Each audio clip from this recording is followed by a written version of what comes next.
Hello ladies and gentlemen, and welcome back into the studio. Today we are strapping on our aprons and going in depth, tackling one piece of the mother mold. This one piece will be the explanation for the materials and how to proceed in making a piece for the mother mold. The next part in this two-part series will be all about how to design the mother mold so it comes apart nicely and is easy to cast in. But first we'll tackle how to make a piece for the mother mold successfully. We will talk a little bit about how we separate the pieces this time around as well, though next part will be more in depth on this part of the mother mold construction. The silicone, which is already on the sculpture, is soft and can be taken off the hard copy of the sculpture without much issue, as long as no parts wrap around the leg or anything like that. Now the same is not true for the mother mold, which is made of a hard material to support the soft silicone, making sure it holds its shape when we cast a hard copy of the sculpture, and because it's made of a hard material, it doesn't flex at all. So one piece of silicone could need several pieces of mother mold. I've obviously considered the mother mold from the beginning of the process. When the silicone wall is built, how I'm going to make the mother mold and how many pieces I'm going to have to build it out of is considered. For this half of the legs that we're looking on right here, there will be two major parts of the mother mold, and one smaller one, just to ensure the mother mold comes off easily. Just as with the silicone wall, I use small pieces of clay to mark where I think the wall needs to go. Then I adjust the pieces to make sure that both pieces will come off properly and that everything will work the way it needs to. There's often room for slack in these cases. Two big pieces and one small piece is probably going to be more than enough here, which gives me a bit of room for not getting the wall in the perfect place. The first piece of mother mold needs to have a wall built in clay. The clay wall will represent the other piece of mother mold, which we'll eventually build. I'm just using the same clay I use when I sculpt. It's water-based clay, which I would use for this purpose in most cases. As long as your mother mold material is not sensitive to water, and some mother mold materials will be sensitive to water, so look out for that. But as long as that's not the case, I'd use water-based clay for the speed and the ease of use and how cheap it is and how disposable it is. I try my best to cut clean slabs of clay, about 10 centimeters or 4 inches tall. Then it's just a matter of placing them on the line that you've marked. If you work carefully and clean here, it means less cleanup of the surface of the wall later. You want the wall to be pretty smooth, but it doesn't have to be perfect. It's important to keep in mind which side of the wall you will be making your first mother mold piece on. This is the side you want to have nice and clean. The other can be messy as all hell, as it doesn't really matter. You also want to keep in mind which side of the line you marked you are placing the wall. If you have very little margin for error, placing the wall on the wrong side of the line could spell doom for the opening of your mold. Light pressure and some extra clay added to the backside of the clay wall will hold it in place and ensure it doesn't wiggle and wobble on us. Shorter pieces of clay lay down easier, and it's a good idea to start a new piece whenever you need to go around a sharp bend. It'll make life a little easier for you. And even though I try to work clean, I end up spending a bit of time cleaning up the walls, using my regular sculpting tool, as these are the tools I'm used to and are proficient with. The base also gets a wall built for it. The mother mold will go over the silicone edge at the bottom here, and building a wall here means that how much the mother mold overlaps the silicone stays consistent and even. The walls are cut down to an exact and even height. The benefit of doing this now is that I can reference off it when I'm building the mother mold version of the same wall. This just keeps things at 90 degrees and leaves me with a neater, nicer result. Notice how my mother mold piece is going to span the opening between the legs. I won't build a wall across the span of the opening, there's no need for it. If I was using a more fragile material, like plaster for example, I might have considered filling this gap so the piece would have been wider and therefore stronger. But I'm using a very tough material. Almost nothing sticks to silicone, but most mother mold materials you'll come across will stick to things like crazy. So they need to be released. Depending on the mother mold material you use, different release agents might be needed, so some testing or at least some online research might be in store for you. For me and for this material, Vaseline will work. So I Vaseline everything the mother mold will or might come in contact with, like the wooden base and the rebar supports. The last step we go through is creating registration, so that the separate pieces of mother mold will have an easy time fitting together. A small negative bowl is dug in the clay wall to achieve this. I try to keep the registration in the middle of the wall so that the edges are well supported on all sides by a thick section of mother mold material.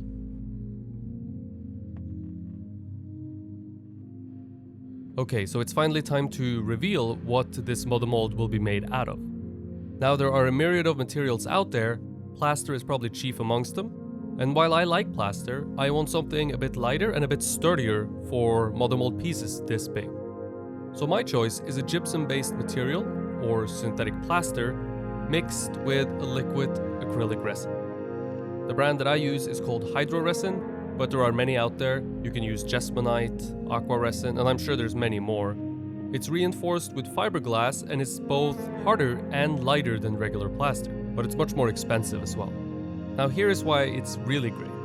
Just like plaster, it is non-toxic, emits no fumes, and cleans up with water. So it's essentially just a better and more expensive version of plaster. You mix powder into liquid and the mix ratio is extremely flexible. I have to admit that I'm not even sure what the recommended ratio is.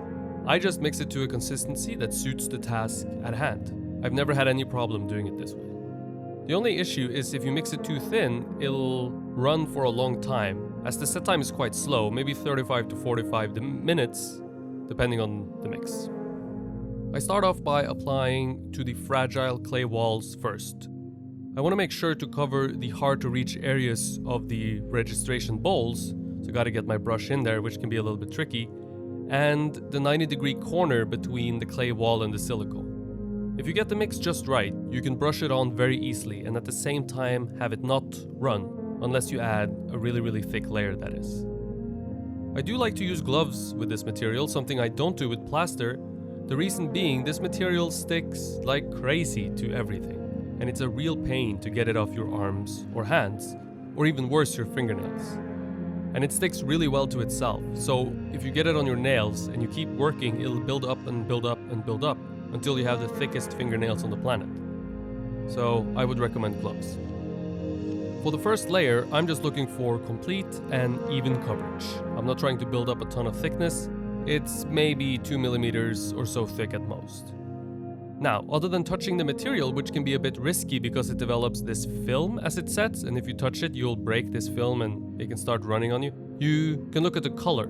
It'll change color from a gray-purple to a light brown. Now, the material does come in different colors, and you can pigment the material, so this might not apply in every case, but in my case here it does.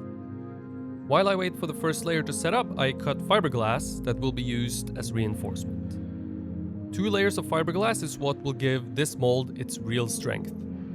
The shape and size of the pieces you cut will depend on the surface of your mold and how easy your fiberglass lays down on the surface.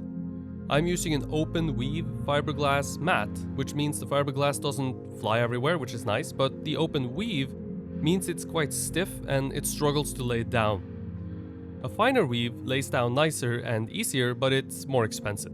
And you'll see that it won't be too much of a problem for me to get this fiber to lay down. There are several ways to get the fiberglass on there. This has become my preferred method, and it's the easiest way for one man to do the job for sure. First, I brush the surface of the mold where I'm going to put the fiber down with fresh resin. Then I lightly press the fiber onto the surface, and the wet resin on there ensures it sticks and doesn't go anywhere. And that's it. It's very easy. Each piece of fiber should overlap the one before it, so the mold becomes as strong as possible. I keep the edges clean by never letting any fiber run over the edges of my mold. I run the fiber up to the edge, but never over it. Running the fiber over the edge just means more cleanup later on, and a lot of cleanup work can be saved by simply working a little cleaner and neater in this stage. Now, if a piece doesn't fit, I cut the piece down to fit with a pair of scissors. A quick word from our sponsor, Skillshare. Skillshare is an online video learning platform where you can learn virtually anything, from baking to photography to painting. My viewers get a 2-month trial for free, so if you're interested in learning something new, click the Skillshare link in the description below and sign up. For a cast, this one layer would be enough. But for a model mold, I like to do 2 layers just to be sure that it's strong and will last forever. I wait for the first layer to set up.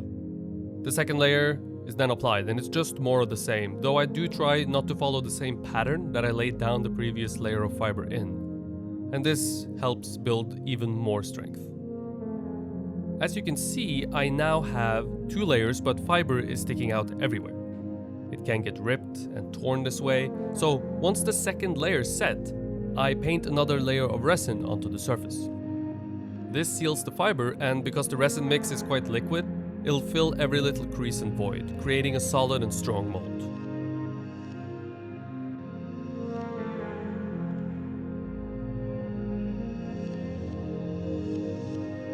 This, I think, is a good time to mention Patreon. If you are interested in learning sculpture from me personally and get feedback on your work either on email or via video chat, Patreon is the place for you.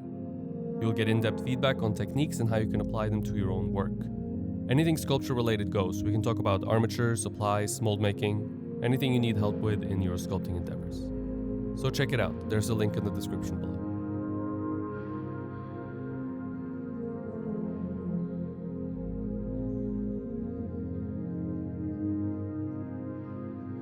The fiberglass work is done, but the places where most force will be exerted on, which is the walls, still need some reinforcement.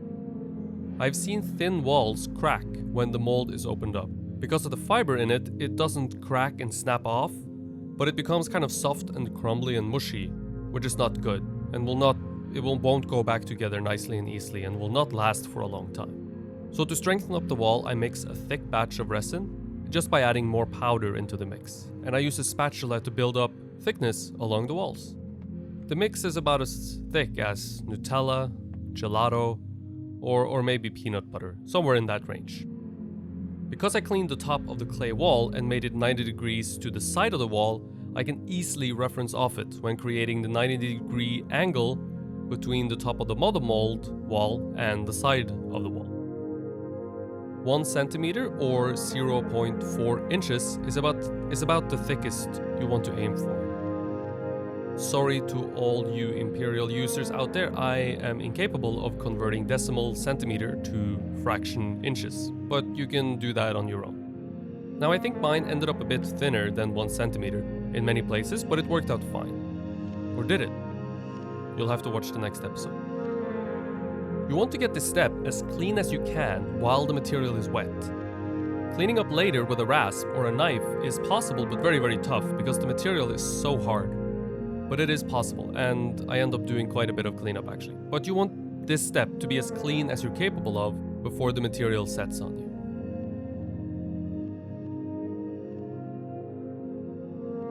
Okay, so we're performing a bit of a time machine jump. I forgot to film the attaching of the pole on the first piece that we've been working on, so I'll show you how to do it on the second piece. Now it's all the same thing, so it doesn't really matter, though the lack of continuity does bother me. Anyways, the poles are there for a few reasons. They help stiffen the long pieces of the mold that could be prone to flexing, and they give you a place to attach the bungee cords that will hold the mold together. Now, if designed really, really well, they could potentially give you an even surface to lay the mold down on as well. Though I have to admit that this is rarely something that I consider when doing this. It's just too much effort, so I skip that step. The pole is held in place with a piece of tape while I attach it more properly, and it looks like I should have used more tape on this pole as it's moving around quite a bit more than I like. Which is not a big problem, it's more annoying than anything. The pole is attached to the rest of the mold with more resin and more fiberglass. 2-3 layers of fiber at each point of connection should be more than enough. The pole is just a broomstick I bought at the local supermarket, the lovely Esselunga. Now the pole could be any material, it could be wood, could be metal. Now wood will obviously rot eventually, and so I find that to be a problem. And metal that rusts will change over time, crack the attachments, and fall off. So I choose hardy, sturdy aluminum broomsticks that will last until the apocalypse. And if I have bends in the pole that is in mid-air, I reinforce them with a piece of fiberglass. as this is the most likely place for the pole to deform and break, so a little reinforcement definitely won't hurt.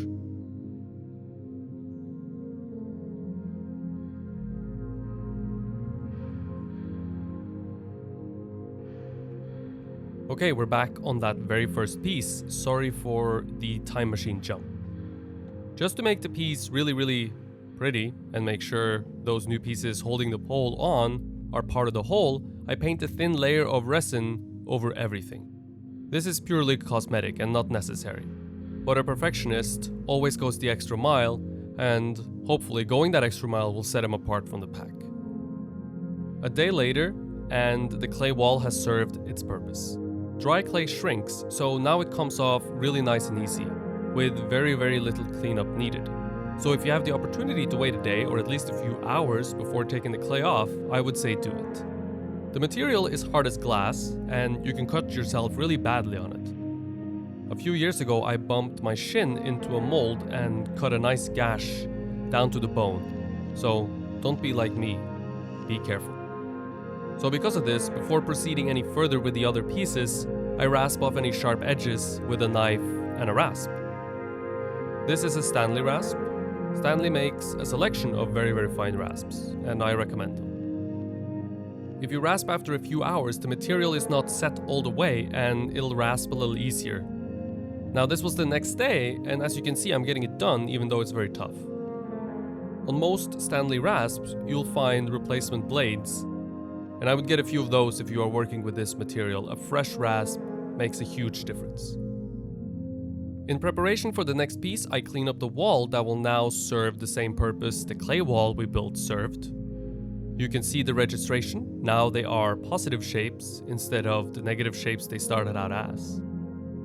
Placing them where we did also means we can easily clean off the little bit of overhang at the top of the wall without having to worry too much about hitting the registration, which would of course damage them. Now we got to do the same thing another 13 times.